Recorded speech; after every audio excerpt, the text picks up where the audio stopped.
ব্যবস্থা চতুর্দশ নির্বাচন থেকে কার্যকর হচ্ছে এই ব্যবস্থায় বিষয়ে জানাতে হাইকোর্ট থেকে যুক্ত হচ্ছেন সহকর্মী আজহার লিমন। লিমন, জানতে চাই যে চতুর্দশ নির্বাচনে তত্ত্বাবধায়ক সরকার ব্যবস্থার প্রধান কে হবেন এবং সেটি কি প্রধান বিচারপতি হবেন, সেই আইনি ব্যাখ্যা কি পাওয়া গেল?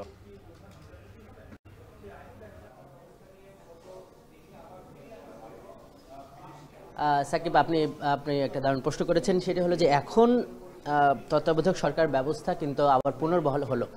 অর্থাৎ 1996 সালে এই বিএনপি সরকার তারা যে সংবিধান সংশোধন করে রাজনৈতিক দলগুলোর তুমুল আন্দোলনের মুখে তারা যে সংবিধান সংশোধন করেছিল এবং যে তত্ত্বাবধায়ক সরকার ব্যবস্থা তখন তারা সংবিধানে যুক্ত করেছিল, সেটি কিন্তু আবার সরাসরি স্বয়ংক্রিয়ভাবে রিভাইভ হয়েছে। কিন্তু আদালত বলছে যে এটি আসলে কার্যকর হবে এই আসন্ন যে ফেব্রুয়ারি যে ইলেকশন বা নির্বাচন, সেটিতে নয়, এর পরের নির্বাচনে এটি কার্যকর হবে।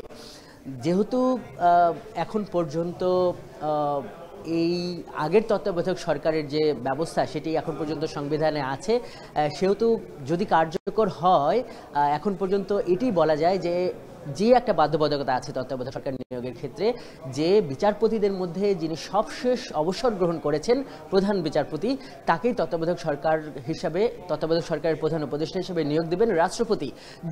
যদি তিনি রাজি না হন তাহলে তার আগের প্রধান বিচারপতি, এভাবে যদি কাউকে না পাওয়া যায় তাহলে আপিল বিভাগে যিনি সবশেষ অবসর গ্রহণ করেছেন আপিল বিভাগের তিনি যদি না হন, এভাবে আরও পিছিয়ে যাবে। অর্থাৎ বিচারপতিদের মধ্য থেকে নিয়োগের একটা বাধ্যবাধকতা এখন এই ত্রয়োদশ সংশোধনীতে বা এই সংবিধানের যে 58 খ অনুচ্ছেদ আছে সেখানে এভাবে বর্ণিত আছে। কিন্তু সমস্যাটা হলো যে এই 5 আগস্টের গণঅভ্যুত্থানের পর এই তত্ত্বাবধায়ক সরকারের যে নতুন ধারণের আলাপ আলোচনা হয়েছে এবং জুলাই জাতীয় সনদে যেটি আছে সেটি কিন্তু এমন নয়। সেখানে কিন্তু রাষ্ট্রপতি নয়, সেখানে কিন্তু এই তত্ত্বাবধায়ক সরকারের এই প্রধানটা নির্বাচিত হবে এক ধরনের সব পক্ষের মতামত নিয়ে, যেটি বলা হয়েছে যে সেখানে সরকার দল থাকবে, বিরোধী দল থাকবে এবং সংসদের যে তৃতীয় বিরোধী দল তাদেরও প্রতিনিধি থাকবে। এইভাবে তারা ঠিক করবে যে তত্ত্বাবধায়ক সরকারের প্রধান উপদেষ্টা কী হবে। এবং যদি এভাবেও ঐক্যমতে না আসা যায় তাহলে সেখানে সবশেষ র্যাঙ্কিং চয়েস নামে আরেকটি পদ্ধতির কিন্তু সেখানে বলা হয়েছে, যে জুলাই চার্টারে আছে, যদিও সেখানে বিএনপির নোট অফ ডিসেন্ট আছে।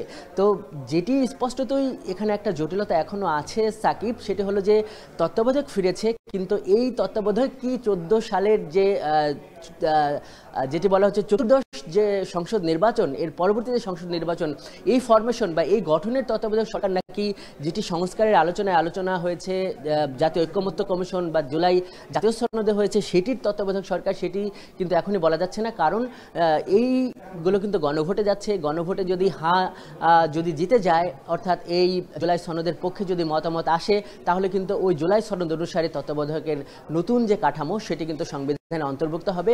এটি কিন্তু সরকারের পক্ষ থেকে বলা হয়েছে এবং এ নিয়ে কিন্তু একটা আদেশও জারি হয়েছে এবং রাজনৈতিক দলগুলোও কিন্তু এটি বলছে। যেটি এখান থেকে যে অবজারভেশনটা বলতে পারি সেটি হলো যে এইখানে আজকে আসলে এই যে রায় ছিল তত্ত্বাবধায়কের বাতিলের রায়, এই রায়ের বিপক্ষে কিন্তু আপিল করেছিল বদিউল আলম মজুমদার।